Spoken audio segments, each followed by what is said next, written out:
ముఖ్యమంత్రి వైఎస్ఆర్ కాంగ్రెస్ పార్టీ అధ్యక్షులు జగన్మోహన్ రెడ్డి గారు ఇడుపులపాయ నుంచి బస్ యాత్ర ప్రారంభిస్తారు.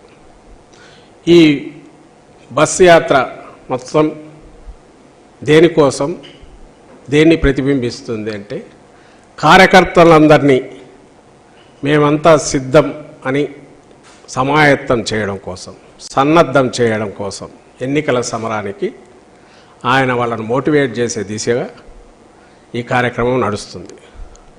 లక్ష్యం ఎంటైర్ రాష్ట్రం అంతటా ఉన్న లక్షలాది మంది, కోట్లాది మంది అభిమానులు, వైఎస్ఆర్ కాంగ్రెస్ పార్టీ కార్యకర్తలు ఎన్నికల యుద్ధానికి సమాయత్తం అని చెప్పి డిక్లేర్ చేసే సందర్భం. ఇవి వరుసగా ఎక్కడైతే సిద్ధం సభలు జరిగిన పార్లమెంట్ నియోజకవర్గాలు వదిలి మిగిలిన నియోజకవర్గాల్లో చేయాలని నిర్ణయించింది పార్టీ.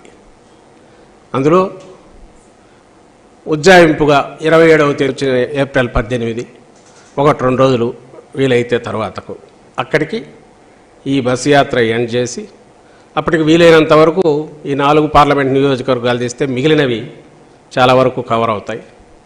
అలాగే వాటిలో ఎక్కడ అవసరమో, ఎక్కడ అవకాశం ఉందో డిపెండింగ్ ఆన్ పార్లమెంట్ దీన్ని బట్టి ప్లాన్ చేసి వీలైనంత వరకు అన్నీ కవర్ చేస్తాం. ఆ తర్వాత నోటిఫికేషను, నామినేషన్లు మొదలైనప్పటి నుంచి ఇంకా రెగ్యులర్ ఏవైతే సభలు ప్లాన్ చేసి ఎన్నికల సభలకు వాటికి ముఖ్యమంత్రి గారు బయలుదేరుతారు. దాని తర్వాత అంటే ఈ